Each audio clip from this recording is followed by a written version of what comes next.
Hi, my name is Lisa Flanagan, and for 3 years I was the project manager of an IMLS LSTA grant-funded project that we called Alphabet Ready. And through Alphabet Ready, we created these kits, one for every letter of the alphabet, so that we could go into schools, pre-K classes, daycare centers, as well as offer story times here at the library, offering those story times focused around a particular letter of the alphabet. So in an earlier video, I showed you how we got started in a story time using a puzzle to kind of introduce story time around a specific letter.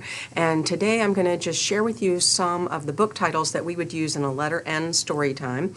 And I just wanted to say that, you know, we're doing the letters of the alphabet story times because research has continually proven that alphabet recognition and phonemic awareness are important skills for children to acquire that help them in the learning to read process.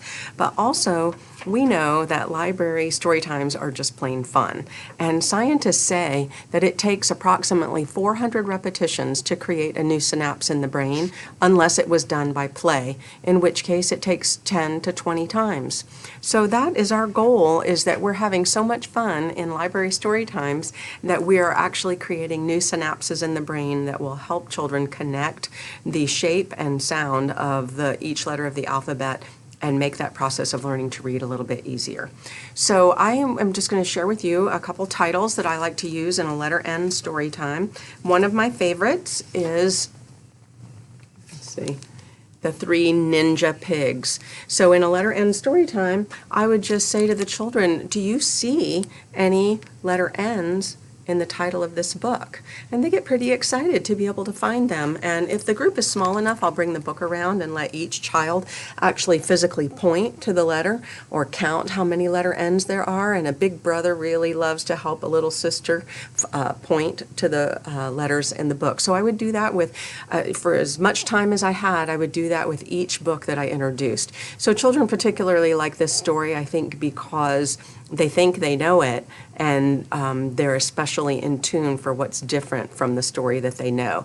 And of course we know that when we share books with children that the vocabulary in picture books is so rich, and I wanted to just give an illustration of that. This one also happens to rhyme, which I think is a huge skill and is helpful for the children as well.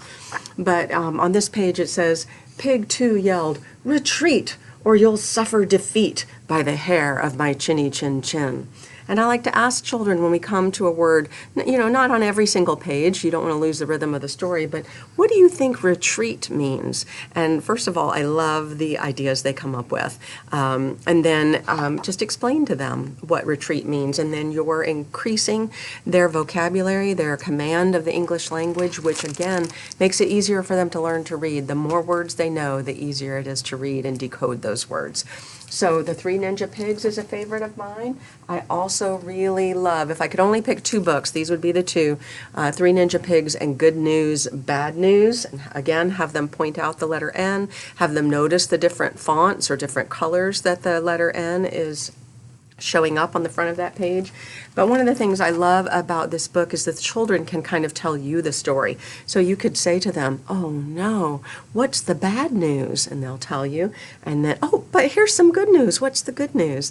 And then after you've read this book to them, they can practically read this book, since these are just about the only words in the book. So this is a favorite for them to check out after story time, because now they have the ability to read this book to their grown-ups.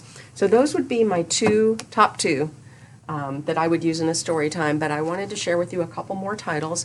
I love Not Norman, but this is a longer story that I typically reserve for maybe a kindergarten classroom. Something from Nothing and Fall is Not Easy.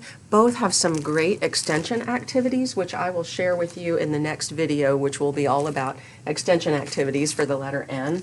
And then I love Karma Wilson's books, so whenever I can use one of hers, I do. Bear's New Friend. And Not a Box is a great one, especially if you're doing a story time at the library, and then you could follow up with letting the kids play in boxes after the story time. And then those are the books that we have in the kit that we created. But sometimes either you might not have those books, or some of the Storytime providers have a book that they like better. So feel free to use those books. As a matter of fact, I would really appreciate if you're watching this video and a title comes to mind that you think would be great for a letter N story time, if you would include that in the comments below. That will just make this a richer resource for librarians, parents, and teachers. So some other books that have been recommended are Mo Willems, That's Not a Good Idea. The Napping House, which also has some good extension activities. And then we end each story time with some kind of fun friend or item that starts with the letter, that letter of the alphabet. So we end our letter N story time with a naked mole rat who comes around and just nuzzles the neck of each child as they tell him the sound that letter N makes. So before I introduce our friend, or after, I might show them that we have books at the library about a naked mole rat and him getting dressed, but we also have nonfiction books about naked mole rats. And so then you have the opportunity to talk about the two different kinds of books, or two different sections of books that are in the library. And even sometimes children will notice that nonfiction starts with the letter N. So I hope you'll enjoy some of those book titles. And again, please share other suggestions that you might have in the comments below. And I hope you will watch some other videos that we've created along the Alphabet Ready concept.